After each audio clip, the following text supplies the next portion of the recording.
ঠিক আছে, আমি বিএনপির মানুষ, আমি নাসির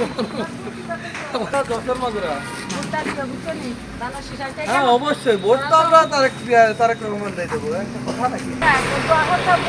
আমি না তারা বড় সমস্যা নাই।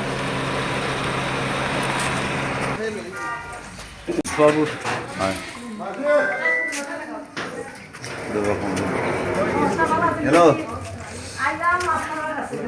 আপনারা তো বুঝলেন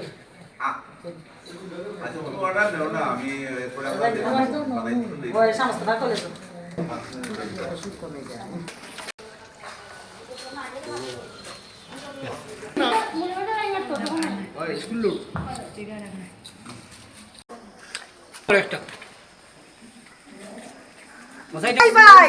সবার কাছে ভোট চাই, হিন্দু মুসলিম ভাই ভাই সবার কাছে ভোট চাই। আপনার তো মানে ধানের ফসল হইছে ভালো খাইতে করে তোলা লাগবে খাইতে করে তুললে আর না ভোট দিতে হয়, ভোট দেওয়া বড় কথা না। আমরা বাবা কয়টা হলো ভোট দিতে হয়, দুয়া ভোটটা অন্যরে কইতা আর অল ভোটও যাই ভোটটা তোমার ভোটটা দইছে, কোনো ডর নাই, কোনো ভয় নাই। ডর ভয় তাহলে আপনার কোনো ডর নাই।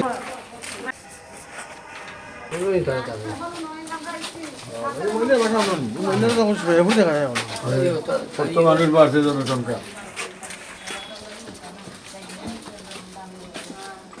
আমরা তো এক হাত তো যাওয়া তখন ওরা লাগবে ঠিক আছে না মাসি আমরা আমার থেকে তো আপনারা বেশি নির্ভয়ে ভোট দেন যে তারা ভোট দেন যে এখানে আর আপনার জায়গা নেই, সব সময় এক হাত তো আর রাস্তা নাই। অন্যটা তো আপনারা নিজেই দিবেন। এই বান খাইবেন তোমরা সব দাও তো খাই আই মাসি তুমি ভালো হইবে, আমরা হইতাম না।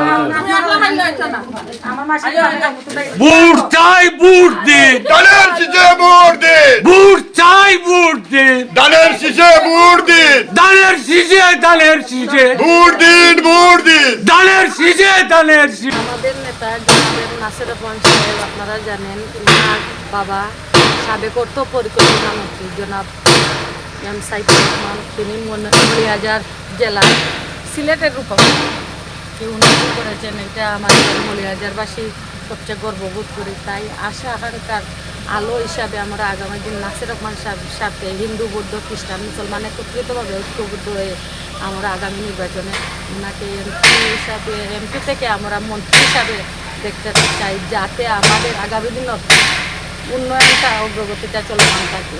আর আপনারা দেখেছেন যে আমাদের ভারপ্রাপ্ত চেয়ারম্যান জনাব তারেক রহমান সাহেব গত 25শে ডিসেম্বর আমাদের বাংলাদেশে চলে এসেছেন। তাই সেই দিনটা কিন্তু একটা ঐতিহাসিক দিন হয়ে গেছে। দল বল বিশেষে ঢাকা শহর একবারে মানুষের ঘেরাও দেওয়া হয়েছে। এই আশা করি আগামী ২ ফেব্রুয়ারি আমরা ধানের বিপুল ভোটের মাধ্যমে আমরা নাসির রহমান সাহেবকে জয়যুক্ত করবো। নাসির রহমানের কোনো মার্কা আছে? এই কোনটা মার্কা? আমাদের কোনো নেতা আছে? এই মৌলভীবাজারের কোনো নেতা আছে? এই কোনটা নেতা? নাসির রহমান, কোনটা নেতা? নাসির রহমান। মৌলভীবাজার জেলা ঐক্যফ্রন্টের পক্ষ থেকে আজ বৃহত্তর সিলেটের উন্নয়নের উপকার সমগ্র মৌলভীবাজারের অহংকার, বিশ্ববিখ্যাত খ্যাতিসম্পন্ন অর্থনীতিবিদ, ৬ বারের সফল অর্থমন্ত্রী এম সাইফুর রহমানের সুযোগ্য পুত্র, মাটি ও মানুষের নেতা এম নাসির রহমানের পক্ষে ধানের শীষ মার্কায় ভোট দেওয়ার জন্য এলাকার সর্বস্তরের জনগণের কাছে আকুল আবেদন জানাচ্ছি এবং আমি সকল সনাতনী ভাইদেরকে অনুরোধ করব, আমি হিন্দু মুসলিম বৌদ্ধ খ্রিস্টান ঐক্য ফ্রন্টের একজন সদস্য হিসাবে আপনারা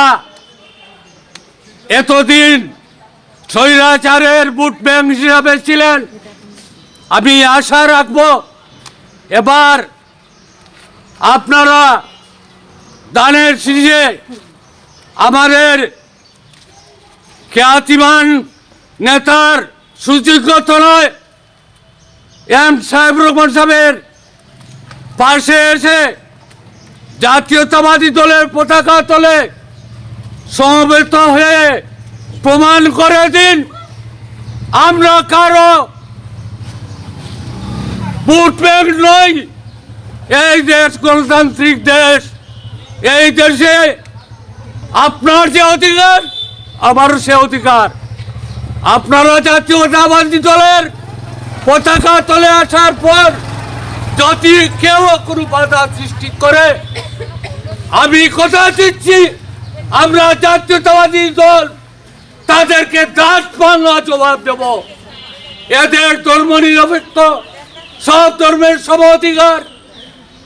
আপনারা পূর্বেকার মনোভাব ভুলে যান, আমাদের কাছে আসুন।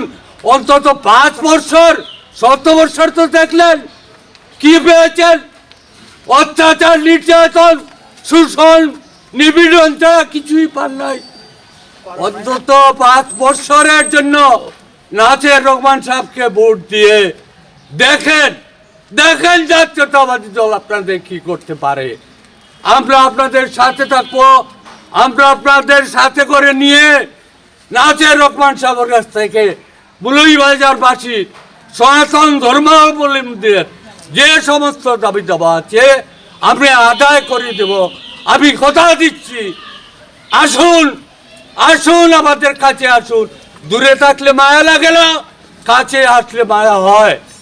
আপনার ছেলে যদি বিদেশ থাকে মায়া অটোমেটিকলি কমে যায়, যখন ঘরে থাকে তখন মায়া বাড়ে যায়। কাছে এসে দেখুন জাতীয়তাবাদী দল। আমি 80 জিয়ার সৈনিক, 80 ইংরেজিতে জাতীয়তাবাদী দলে আছি। জাতীয়তাবাদী দল একটি আদর্শ গণতান্ত্রিক দল। এটা স্বৈরাচারী দল নয়, এটা স্বেচ্ছাচারী দল নয়। আমরা স্বৈরাচার পছন্দ করি না, স্বেচ্ছাচার পছন্দ করি না। মৌলভীবাজার এই জেলার আমাদের নিজের মানুষ এম সাইফুর রহমান ছিলেন। উনাকে যখন উনি প্রথমে এই বিএনপির সিটে আসেন তখনই আমরা মৌলভীবাজার ঐতিহ্যবাহী এমবি ক্লোথ স্টোরের মালিক জনাব আহাদ সাহেব, উনার মাধ্যমে আমরা উনার বাড়ি থেকে আমরা একটা র্যালি নিয়ে তখন সময়ে আমরা কুসুমবাগ হয়ে সারা সুমনা চক্কর দিয়েছিলাম। তখন থেকেই উনাকে আমরা ভালোবাসি। ওনার মতন মানুষ আমরা হারিয়ে এই মৌলভীবাজার জেলার যে আমাদের ক্ষতি হয়েছে আমরা সারা জীবন এটা বলবো না, উনাকে আমরা বলতে পারি না। তাই উনার সুযোগ্য সন্তান এম নাসির রহমান সাহেবকে আমরা ভালোবাসি এবং উনার মাধ্যমে চাই। উনি অনেক কিছু করতে পারে নাই বিগত সরকারের আমলে বা অন্য আমলে। উনি যখন ছিলেন তখন সময় সীমিত সময় ছিল। আমরা চাই এই প্রেক্ষাপটে উনি এই সাইফুর রহমান সাহেবের সন্তান এম নাসির রহমান সাহেব এই ঠিক অনুরাগী হিসাবে এই মৌলভীবাজার জেলাকে উন্নয়ন করে আমরা এই আগের মতো এই সারা বাংলাদেশের মধ্যে এই মৌলভীবাজার সিলেট জেলা এত সুন্দর জায়গা, এত অমায়িক জায়গা, হিন্দু মুসলিমের ভেদাভেদ নাই, আমরা অতি শান্তিতে আছি। সেই শান্তির জায়গাটা শান্তিতেই থাকুক। আমরা এবারে এই নাসির রহমান সাহেবকে আমরা এই মৌলভীবাজার জেলার আসন থেকে আমরা চাই একটা সুন্দর একটা উপহার দিতে। তাই জন্য আমি চাই সবাইকে স্বতঃস্ফূর্তভাবে ওনার জন্য কাজ করে ওনার অগ্রযাত্রাকে এগিয়ে নেওয়ার জন্য আমরা সব সময় অবিরাম সাইফুর রহমান সাহেবের মতো ওনার সাথে আমরা কাজ করে সাফল্যমণ্ডিত করে তুলে এই মৌলভীবাজারবাসীর উন্নয়নের জন্য ওনাকেই দরকার এবং উনি থাকবে, উনি আসবে, উনি মন্ত্রী হবে।